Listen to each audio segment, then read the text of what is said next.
काही लोक म्हणतात मराठी माणसाला धंदा जमत नाही, पण आम्ही सांगतो जिथे मेहनत, प्रामाणिकपणा आणि चव यांचा संगम असतो तिथे मराठी माणूस नक्कीच असतो. बघा, आपल्या कोल्हापूर ते मालवण मध्ये ताजेपणाचा खास फंडा आहे. रोज पहाटे लवकर उठून आम्ही निघतो भाऊच्या धक्क्यावर, फक्त ताज्या माशांसाठी. इकडे मासे घेताना फक्त पाहून नाही तर एकदम बारकाईने तपासून घेतो. ताज्या माशांचं एक वेगळंच आकर्षण असतं, नाही का? मग काय, जेवढे ताजे मासे तेवढी भन्नाट चव.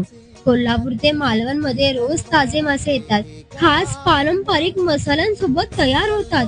म्हणजे काय, समुद्रातून थेट तुमच्या ताटात. कोल्हापूर ते मालवण मध्ये ताजे आणि बेस्ट मासे आम्ही आणतो, कारण धंदा म्हणजे नुसता व्यवसाय नाही, तर आमच्यासाठी ती एक चव आणि एक परंपरा आहे. तर मग तुम्ही कधी येताय? आम्ही तुमची वाट पाहतोय.